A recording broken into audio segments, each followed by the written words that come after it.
Hey nerds, there's a new spy thriller coming your way called The Union, starring Mark Wahlberg and Halle Berry. This film tries to bring a fresh twist to the genre. The Union promises high-octane action, international intrigue, and a few familiar spy tropes. But with so many iconic entries in this genre, does this one make its mark? Let's find out and get into it, starting now.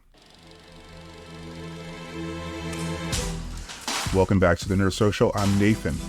As always, if you want to jump ahead of the intro to my analysis or the rating, you can see chapter links down below. Today, we're diving into The Union, a film that blends action, espionage, and a bit of romance. It's hitting Netflix on August 16th, and this review should be out on that day because that's when the embargo is lifted. It's 1 hour and 47 minutes long, and I'm here to break down what worked and what didn't. So let's get into the details of The Union and see how it stacks up. The spoiler-free logline for this movie is, in The Union, a modest construction worker named Mike, played by Mark Wahlberg, is thrust into the dangerous world of espionage when his former high school sweetheart Roxanne, played by Halle Berry, recruits him for a high-stakes mission. Together, they navigate a web of international intrigue, betrayal, and action. So, this film is directed by Julian Farino, best known for his work on Entourage and Giri.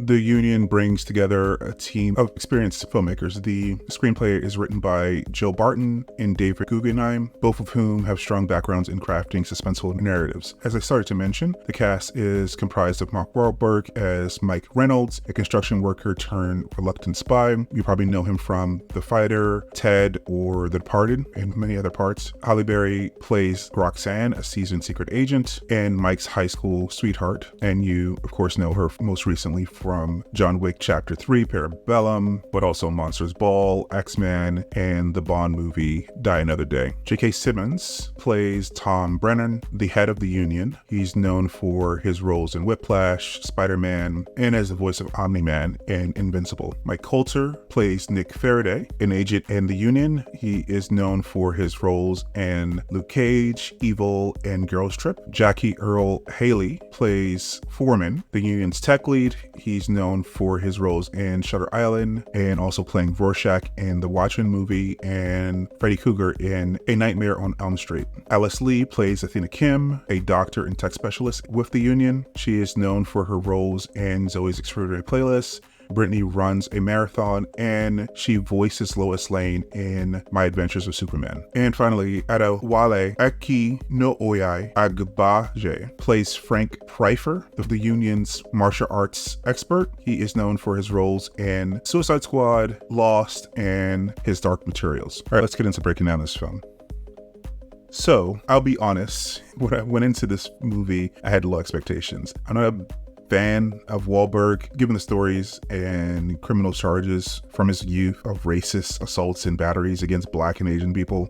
Also, Wahlberg's track record is hit or miss for me, and Halle Berry, outside of the John Wick series recently, hasn't made the best career choices over the last 5 to 10 years. Despite that, I always hope a film will surprise me. Unfortunately, The Union didn't quite do that. Okay, so first speaking about the performance, Halle Berry's acting at the beginning felt a bit off, and I'm still not sure what accent she was going for. It was distracting to say the least. Mark Wahlberg was Mark Wahlberg. His performance lacked range and didn't bring anything new to the table. If you've seen Mark Wahlberg act in something, you've seen this performance before, basically. Their chemistry, especially in romantic scenes at the beginning or semi-romantic scenes, was lacking. It felt more like friends than potential lovers, which didn't help the story that they were trying to tell here. The rest of the cast did an okay job with what they were given. So the plot centers around a stolen list of secret agents, a trope that's been done to death in the spy genre.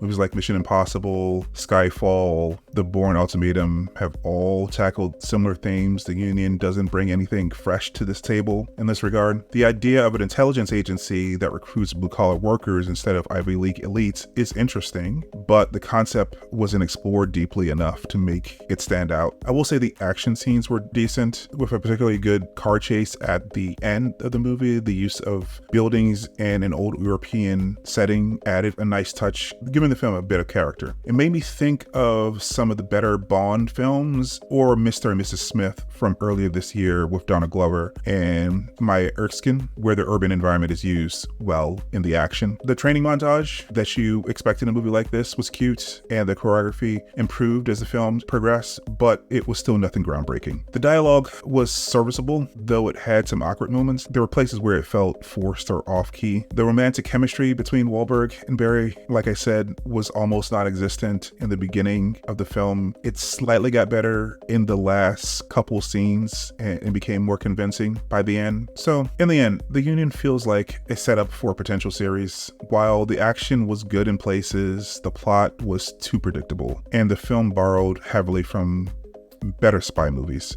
If they want to turn this into a franchise, they'll need to bring something more original and compelling to the table, like with Matthew Vaughn's first Kingsman movie. The Union really needs to be fleshed out like he did in that movie, where you actually bought that this intelligence agency, separate from any nation, actually could exist and what their authority is. So, in the final analysis, The Union earns a game night rating, or a 5 on our scale. It's the kind of movie you might enjoy with friends if you're not looking for anything too deep or original, and you have some other fun activities planned. It's fun in parts, but overall, it's pretty forgettable. If you're a fan of spy thrillers and don't mind the cliches, it might be worth a watch, but don't expect to be blown away. So, have you seen The Union? What did you think of his take on the spy genre? Share your thoughts and comments down below. And if you enjoyed this review, don't forget to like and share, and subscribe for more in-depth analysis of film and TV. All right, guys, see you in the next one. Bye.